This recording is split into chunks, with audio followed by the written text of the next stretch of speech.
ada piring, ada jam dinding, ada uang koin, ada roda. Apa ya kira-kira? Yuk kita simak.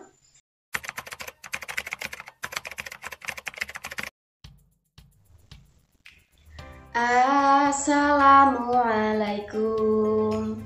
Salam selamat dan sejahtera, saling mendoakan di antara kita. Jawablah waalaikumsalam. Assalamualaikum warahmatullahi wabarakatuh. Halo Sobat Matematik yang sangat luar biasa. Hari ini kita belajar unsur-unsur lingkaran. Sebelum kita bahas materinya, kita berdoa terlebih dahulu. Let's pray to Allah by basmalah together. 1, 2, 3. Bismillahirrahmanirrahim. Alhamdulillah, semoga pembelajaran kita hari ini berjalan dengan lancar. Amin, Allahumma amin. Tujuan pembelajaran kita hari ini adalah menyebutkan pengertian dari titik pusat, diameter, jari-jari, busur, tali busur, juring, apotema, dan tembereng. Kemudian menelaah kaitan antara tiap unsurnya beserta contoh soal.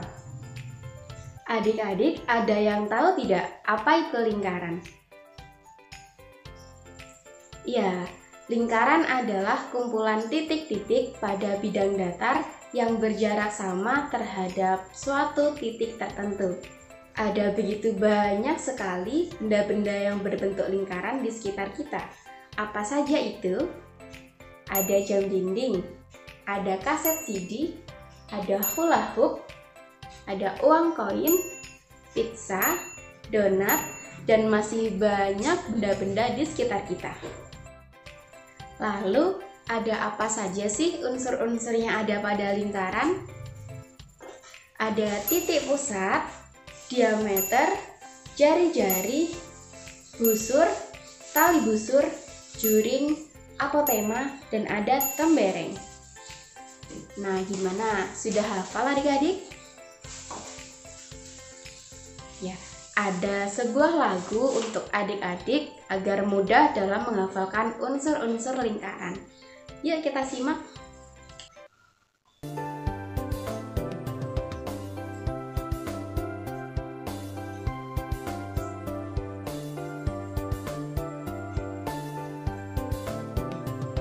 Ada 8 unsur, unsurnya lingkaran. 1 titik pusat, 2 diameter, 3 jari-jari, 4 itu busur, 5 tali busur, 6 itu juring, 7 apotema, 8-nya tembereng. Ayo kita semua hafalkan unsurnya. 7 apotema, 8-nya tembereng. Ayo kita semua hafalkan unsurnya. Nah, bagaimana adik-adik? Lebih mudah menghafalkan lewat lagu, bukan? Oke, sekarang kita simak penjelasan satu persatu unsur-unsur lingkaran. Yang pertama ada titik pusat. Apa sih titik pusat itu? Ya, titik pusat adalah titik yang berada di tengah lingkaran. Nama lingkaran disesuaikan dengan nama titik pusat. Misalkan, titik tengah pada lingkaran disimbolkan dengan huruf O. Maka lingkaran tersebut diberi nama lingkaran O. Begitupun jika titik tengah lingkaran disimbolkan dengan huruf P, maka lingkaran tersebut diberi nama lingkaran P. Yang kedua adalah jari-jari. Jari-jari adalah jarak antara titik pusat dengan sebarang titik pada lengkungan lingkaran. Jari-jari disimbolkan dengan huruf R kecil, yang artinya adalah radius. Unsur yang ketiga adalah diameter.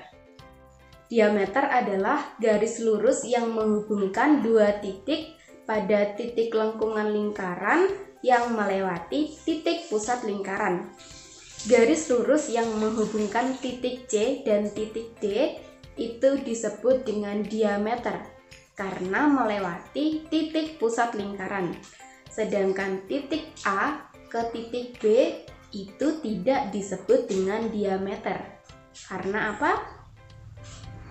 Ya, karena tidak melewati titik pusat. Unsur yang keempat adalah busur lingkaran. Busur lingkaran adalah garis lengkungan yang menghubungkan antara dua titik seberang pada titik lengkungan lingkaran. Jadi kita mempunyai lingkaran P dan titik lengkungan A dan B. Maka garis lengkungan AB itu dinamakan dengan busur. Unsur yang kelima adalah tali busur.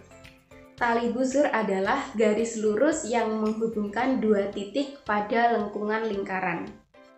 Bisa kita lihat pada lingkaran P, ada garis lurus yang menghubungkan antara titik A dan titik B.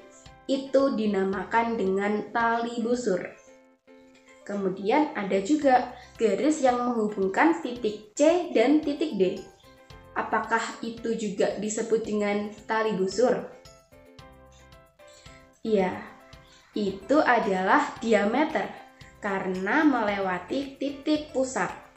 Kemudian diameter apakah bisa dikatakan sebagai tali busur? Jawabannya adalah iya. Diameter adalah tali busur yang paling panjang. Jadi diameter juga bisa disebut dengan tali busur. Unsur yang keenam adalah juring. Juring adalah daerah yang dibatasi oleh satu busur dan dua jari-jari. Bisa kita lihat di dalam lingkaran P, daerah yang diarsir itu adalah juring. Dibatasi oleh jari-jari PA dan PB dan juga busur AB. Unsur yang ketujuh adalah apotema. Apotema adalah garis terpendek antara tali busur dan titik pusat. Pada lingkaran P ada ruas garis A, B, dan C. Manakah yang paling pendek di antara ketiganya? Ya, yang paling pendek adalah ruas garis C yang akan membentuk sudut 90 derajat atau sudut siku-siku. Unsur yang terakhir adalah tembereng. Apa itu tembereng? Tembereng adalah daerah yang dibatasi oleh tali busur dan busur. Pada lingkaran P, daerah yang diarsir itu yang dinamakan dengan tembereng. Mari kita ke contoh soal. Contoh soal yang pertama, kita perhatikan lingkaran O. Jika jari-jari lingkaran tersebut adalah 10 cm dan panjang tali busurnya 16 cm, maka tentukan yang pertama diameter lingkaran dan yang kedua tentukan panjang garis apotema. Untuk penyelesaian soal yang pertama, kita menyelesaikan dulu yang diameter lingkaran. Rumus dari diameter lingkaran adalah 2 kali jari-jari. Sudah disebutkan pada soal, jari-jari pada lingkaran tersebut adalah 10 cm. Jadi 2 kali jari-jari diameter sama dengan 2 kali 10 cm sama dengan 20 cm. Jadi diameter pada lingkaran O adalah 20 cm. Soal yang kedua, kita mencari apotema, di mana apotema adalah garis terpendek antara tali busur dan titik pusat lingkaran. Di sini kita menggunakan rumus Pythagoras. Ada yang masih ingat tidak rumus Pythagoras itu bagaimana? Baik, jadi di situ sudah ada garis OQ yaitu 10 cm dan garis QR itu sama dengan 8 cm. Menurut teorema Pythagoras, OR kuadrat sama dengan OQ kuadrat dikurangi QR kuadrat sama dengan 10 kuadrat dikurangi 8 kuadrat. Hasilnya sama dengan 100 dikurangi 64, yaitu akar dari 36 sama dengan 6 cm. Jadi kita dapatkan garis apotemanya itu sama dengan 6 cm. Nah, adik-adik, kakak punya soal nih. Suatu hari, Giska membeli pizza di restoran. Ia membagikan 1/4-nya untuk Karissa. Lalu, bagian apakah yang diterima oleh Karissa? Jawabannya bisa ditulis di kolom komentar ya. Sampai di sini pemaparan materi dari kakak. Apabila ada yang ingin ditanyakan, silahkan tulis di kolom komentar. Terima kasih, semoga dapat membawa manfaat. Wassalamualaikum warahmatullahi wabarakatuh.